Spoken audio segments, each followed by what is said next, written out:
The 29th edition of the Mount Cameroon Race of Hope wraps up in the town of Buea, with new champions being Alvin Sabila and Irene Adamu, all from the Northwest region, as Kenyan athlete pronounced dead after finishing the race. And Northwest Governor Adolphe Lele Lafrique reassured traders and business persons of the Bamenda main market to remain patient for government assistance to them as he visits the site where the inferno took place, consuming more than 300 shops over there in the Northwest region. Those were major stories. Good evening to you all. You are welcome to High Prime of Monday, the 26th of February 2024. For presentation, I am attending Larry Kevin Sabot.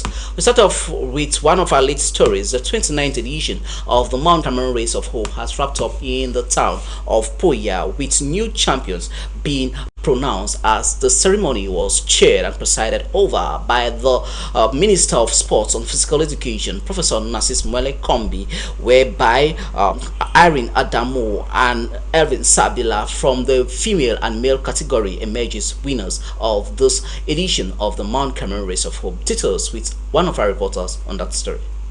Buea welcomes hundreds of athletes for the 2024 edition of the Mount Cameroon Race of Hope under the theme Youths Give Chance a Peace, as the Minister of Sports and Physical Education congratulates all. What appreciation do you make of...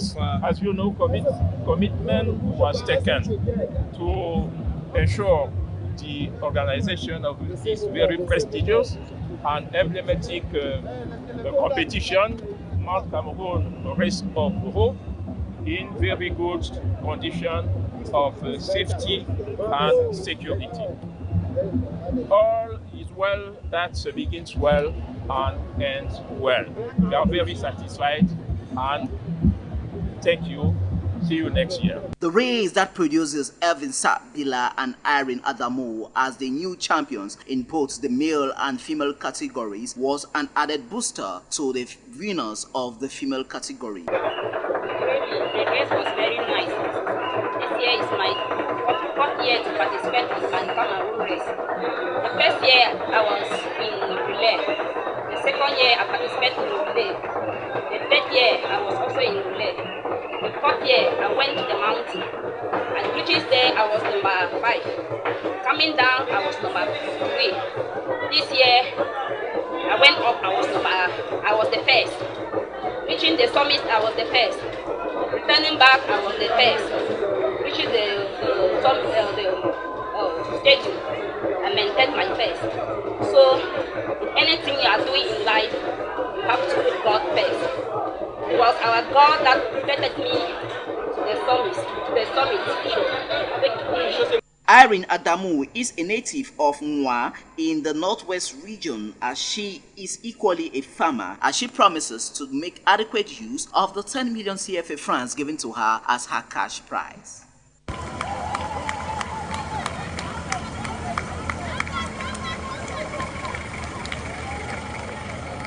Still with the just ended Mount Cameroon Race of Hope, the 2024 edition of the said race was a tale of the good, the bad and the ugly, as one of Kenya's athletes who was the first to arrive at the summit of the Mount Cameroon over there in Buea, who was close to finishing first, and he was just left with less than 2 kilometers to the finish line, but was overpowered by the Northwest athletes Alvin Sabila, while another compatriot of his, in the person of Ken Kipsang Charles Kiburi, who died after finishing the race. Details with one of our reporters once again. The 29th edition of the Mount Cameroon Race of Hope was one with pleasant surprises for some and a bitter pill to swallow for others, as the Kenyan athlete Ken Kipsang Charles Kiburi, after finishing the crossing line, later on was pronounced dead.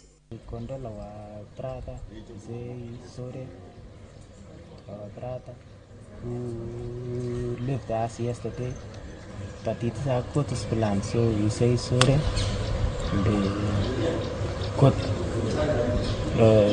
condemn their family, comfort their family. A turning point of the race was another Kenyan, William Ruto, who was close in finishing the race, as he was left with just 2 kilometers away from the Moliko Stadium, where he was overtaken by Elvis Sabila from the Northwest region. Race this year, the second man will not even have any chance to pass the first man. And we are happy that the Kenyan has won the race. Hoping to see the second man, but look at the distance. The second one is not even shown, or she's not even shown up. So we are expecting the second person to come and other runners to also come and let the race all come victory for Cameroon. Many Cameroonians took delight in the victory of the Kenyan, but later on was disappointed as he couldn't emerge champion. I was running while walking, walking because when I reached the 2 or 3 kilometers to the finish, my legs became heavy, not moving again. So I just had to walk and run. Yes, until I managed the season. Though the Kenyan wasn't crowned the champion of the 29th edition of the Mount Cameroon Race of Hope, he remains resolute in making sure that the 30th edition that will be next year, he emerges champion.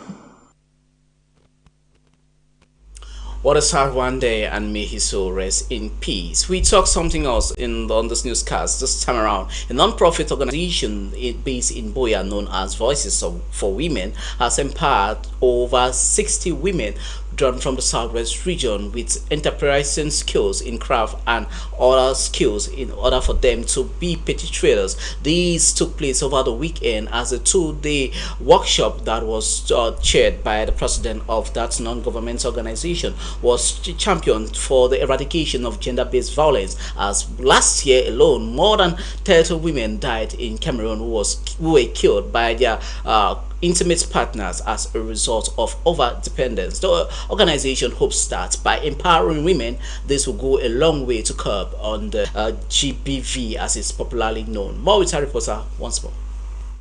With a recent increase on gender-based violence in Cameroon that has recorded some 30 deaths as attained in 2023, the non-profit organization Voices for Women has taken the firm engagement to empower women to be self-employed. Prompted Voices to come up with this idea was the fact that we had a meeting with Search for Common Grounds, and this project idea of telling women more about gender-based violence came up because it is part of our mission. We want to train grassroots women. You can see the women who are here. They're actually from the grassroots. Because gender-based violence, the statistics are increasing instead of decreasing. So if you bring these kind of women together to give them knowledge, to train them on doing little economic activity, income generating activities, it will help them to come out of it. Because we realize that many were violated because they're economically low.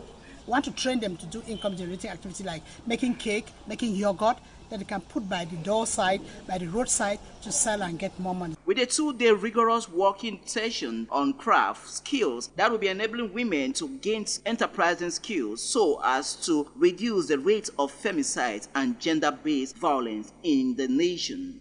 Mode of Women's Day activities, and it's customary that each time we are gearing towards the commemoration of the Women's Day before 8th of March.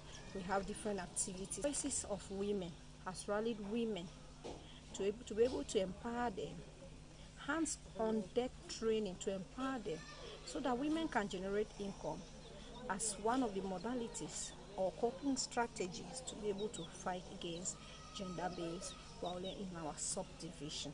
The meeting in Buea with the different women was an opportunity for new tactics to be empowered. We are here today first to create awareness about gender-based violence and to build their capacity on gender-based violence so that they can speak out.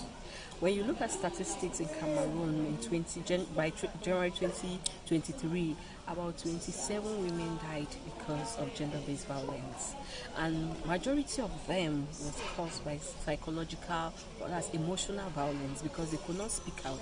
It's very obvious that some of them, they go through violence without even knowing it's violence. You know, they think that it's a normal thing, so we are here to build their capacity. And another thing I would like to say is that one of the causes of gender-based violence is poverty, economic hardship, and that is why we are carrying out a holistic package, because at the end of this training we are going to be carrying out income generating activity. The different participants, satisfied with what they have gained, promise to replicate in all strata of life, so for them to be enterprising. I'm going to learn a lot. For example, I'm going to learn skills in this workshop causes of violence, how we can prevent violence, how we can limit it. So yeah, I'm so happy to be here. As the workshop wraps up in the town of Buea over the weekend, the different participants have all taken the firm engagement to make sure all what they have learned they will be able to replicate in all stratas of life. Let's move over to the Northwest region, where the Bamenda main market has suffered from a fire incident whereby more than 300 shops were consumed by the inferno, as it recorded the death of one person while leaving several others with minor and major injuries as they are currently receiving medical attention at the Bamenda Regional Hospital. Rita Mafani Mujoko is our lady on the story. It was an unbelievable Thursday evening for some traders at the Bamenda main market as wild flames engulfed some shops at the said market.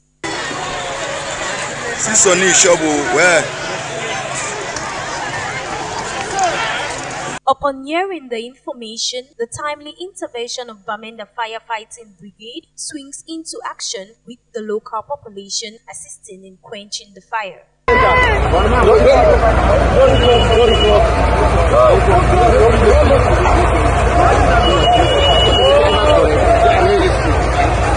The fire incident that is coming into place barely few months after the Bamenda food market suffered from its own ordeal, many across the nation are now questioning why the outbreaks of fire in Bamenda town. According to local reports, one person died in the Thursday inferno, while goods worth millions of francs CFA have been lost. Investigations have been opened by defense and security elements in the region. You are watching High Prime, and we are coming to you live from a news studio here in High Television. We remain in the Northwest region, this time around with Northwest Governor Adolphe Lafrique, who paid a courtesy visit to the Bamenda main market, where he sympathizes with the business persons over there whose shops were consumed by the wild flames over there at the Bamenda main market, assuring them of government intervention in order to make sure that they stay afloat in the line of business that they were before the said fire outbreak that took place over the weekend. More with you, Rita Mafani Mujoko, once again. Just a few hours after the Bamenda main market fire incident, Northwest Governor Adolphe Lafrique and his delegation descended on the scene to take stock on the rate of destruction brought down by the inferno. The news of the fire incident that occurred in the main market of Bamenda. Immediately, the security forces were mobilized to see into it with the population that the fire do not escalate to the entire market.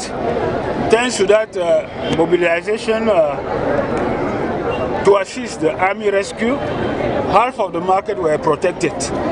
The market, located at the business district of Bamenda, the top administrator in the region discloses some 300 shops Brazil to North. Unfortunately, close to 300 shops were destroyed by the fire. It is still a temporary figure. We are waiting the assessment of the committee that will be put in place to assess the situation. Concerning the victims of the incident, he assures all that government will be compensating all while ensuring of a better structure. And presented them to the government. As usual, they are going to be assist and accompany in their despair.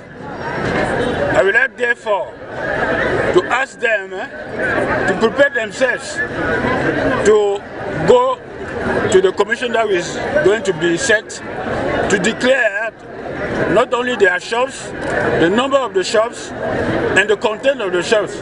Because at the end of the process, we are going to evaluate the damages and to see with the government how we can assist them. The visits that saw the governor visiting the different shops while calling on all to patiently wait for the government's assistance and bailout statement in no distant time.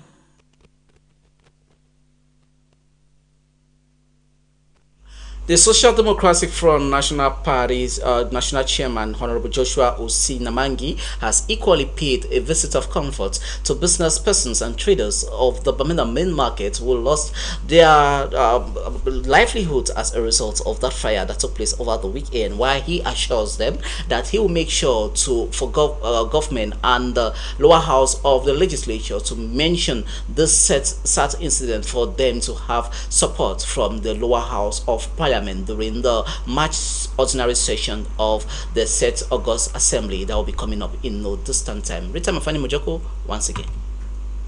The chairperson of the Social Democratic Front Party, SDF, Honorable Joshua Osi Namangi, is at the Bamenda main market to stand with traders in this moment of grief.